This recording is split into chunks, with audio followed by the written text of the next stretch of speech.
Class 10 students, today we will start the second poem, and it is Fire and Ice by Robert Frost.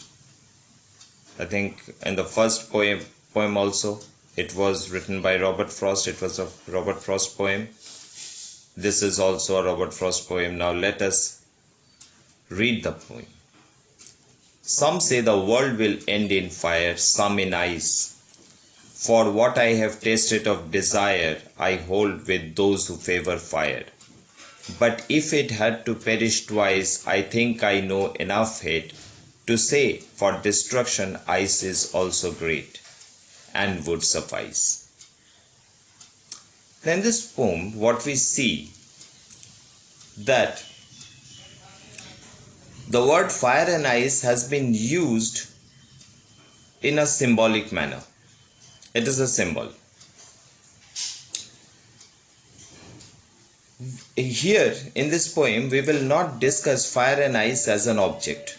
We will not discuss fire and ice as a real object, fire and ice, but we will try to discuss and understand what fire and ice actually symbolizes, or what it is symbolizing in this poem. The poet uses metaphor, fire and ice, for portrayal of human emotions. The poet is using this fire and ice, object fire and ice, to showcase some kind of human emotions. So let us understand what emotion is discussed by fire and ice. So it is a symbol, and the symbol is pointing towards human emotions. Now let us understand what kind of emotion, what emotion the poet is trying to discuss with us. Fire has been compared to desire or passion. Fire has been compared to desire and passion, and ice compared to hatred. Sometimes we say, for example, a person is burning with passion and desire. We say that he has a passion, he has a desire, burning desire. Now, passion and desire can be of anything. It can be for beauty, it can be for love, it can be for money, it can be for games, it can be for anything, and even it can be for God. But too much of desire of anything, too much of desire for anything can also cause severe destruction. And this is what the poet is trying to tell us through the word fire. That desire is good, but too much desire is also not good. Similarly, we can say that for ice. Hatred, too much of hatred for anything can also cause destruction. So we can see that the world can come to an end due to two things. One is burning desire, and one is extreme hatred. For hatred and desire, the poet used the metaphor fire and ice. So, to make us understand about the human emotion of fire and hatred and desire, the poet used the metaphor fire and ice. Now let understand the poem.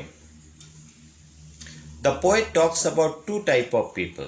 He says that there are two opinions of people. Here people represents scientists. that the world will end due to fire, and some believe due to water or ice. So there are two beliefs in this world, that either the world will end in fire or it will end in water. According to them, these are the two possibilities. There can be other possibilities also, but these are the two major possibilities. Robert Frost takes up these two possibilities and metaphorically tells us that the world can come to an end due to human emotions.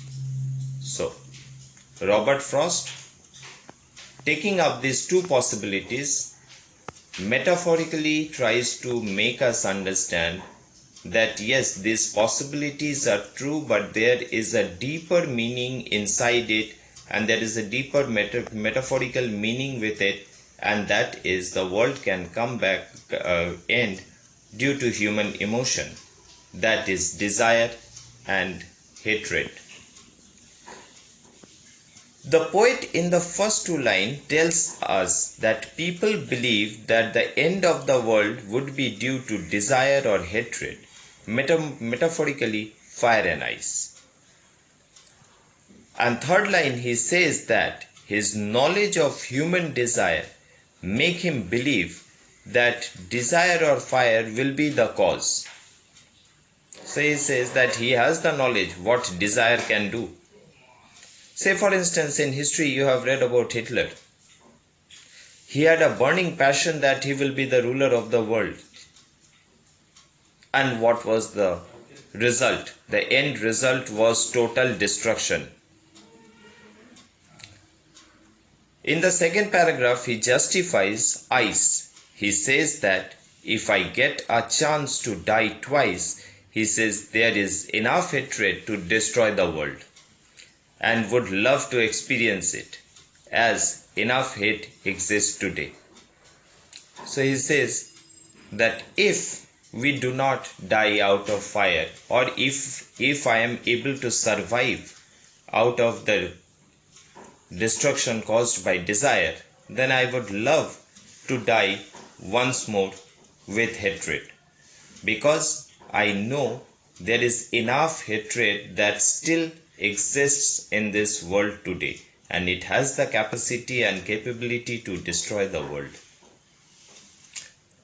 So this is the basic poem.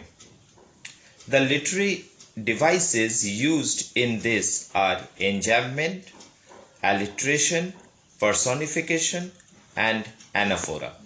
Enjambment, alliteration, personification, and anaphora. Let's understand now the four figure of speech or devices that we have used, or that have been used in the poem. First is enjambment. It is defined as a thought or a clause that does not come to an end or a break, or rather it moves to the next line. So it is a thought or a clause which does not end in one line, and it continues to the next line. For example, from what I have tasted of fire, I hold with those who favor fire. So the whole thought is explained in two sentences. So this is enjambment. Personification. Personification is to give human qualities to inanimate objects. In this poem, fire and ice are capable of destruction. Therefore, poet personifies fire and ice by giving them the mind which is capable of destroying everything or almost anything. Number 3 is anaphora. It refers to the repetition of word or expression in the first part of some verse. So repetition. Say, some say world will come end in fire, some say in ice. So repetition, some say. Alliteration. It is the repetition of consonant sound in the same line, such as the sound F in I hold with those who favor fire. So the sound F is repeated, and that is alliteration.